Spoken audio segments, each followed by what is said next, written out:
2026 эрүүл мэндийн салбарт хууль эрх зүйн орчны өөрчлөлт шинжилтийн жил байна гэж салбарын сайд нь мэдэгдэж байна.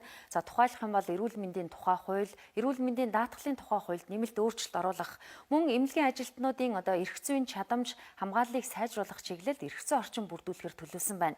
За учир нь Монгол Улсын засгийн газраас эх он буюу 2027 оныг эрүүл мэндийг дэмжих жил болгон зарласан.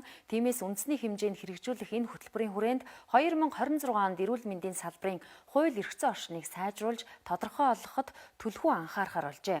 Ялангуяа эрүүл мэндийн даатгалын тухай хуульд нэмэлт өөрчлөлт оруулж өнөөдөр алдагдaltaй ажиллаж байгаа эрүүл мэндийн даатгалын сангийн тогтолцооны гажуудлыг засна.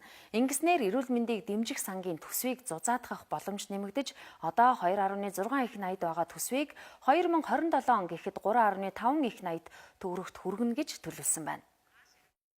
Даатгалын сангийн төсвийг зузаатгах зорилгоор бас одоо 26 онд энэ төсөв зузаатгах бэлтгэл ажлууд сайн хийгдэнэ. Хоёр чухал зүйл бид одоо төвлөрч хуулинд өөрчлөлтүүд оруулахыг зорж байгаа. Нэг нь бол одоо төрөөс шимтгэлийн дааж байгаа иргэдийн шимтгэл ажил эрхэлж байгаа хүмүүстэй ижил байх.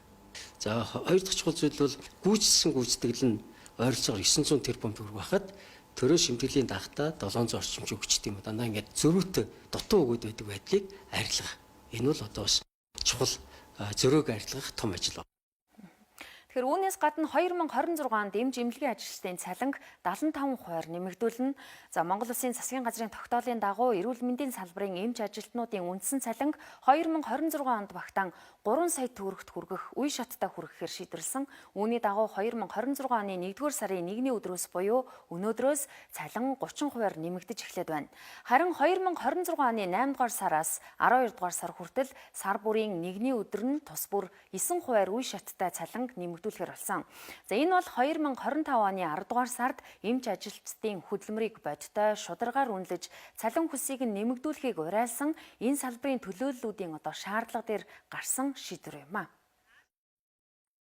Төв эмийн 4-өр цалинждаг эмчнэрийн цалин одоо сая 440 мянга орчмыг авдаг үндсэн цалин. Тэгэнгүүт бол одоо сая гаруй төгрөгөөр нэмэгдэж байгаа нь бол одоо маш их үр дүнтэй. Өмнө нь бол нэг 200-300 мянган төгрөгөөр нэмэгддэг байсан нь бол одоо эрүүл мэндийн салбарын бүх ажилтнуудын цалин бол 75% гэхээр одоо зөвхөн эмч нар биш төв эмийн, түмийн, ТЭВ-ийн гэсэн бүх энэ ангиллалд ажилдаг эмч ажилтнууд маань 75%-аар цалингаа нэмүүлж байгаа нь бол одоо түүхэн амжилт байлаа гэж үзэж байгаа. За ерөнхийдөө 2026 онд эрүүл мэндийн салбарын хууль эрх зүйн орчны өөрчлөлт шинжилтийн үр дүнд иргэн бүр өвдсөний дараа эмнэлэгт ханддаг бус өвдгөөс урьдчилан сэргийлэх нийгмийн эрүүл мэндийн тогтолцоо бүрдэж эрүүл мэндийн тусламж үйлчилгээ иргэн бүрт хүрдэг ийм нөхцөл боломж сайжирна гэж үзэж байна.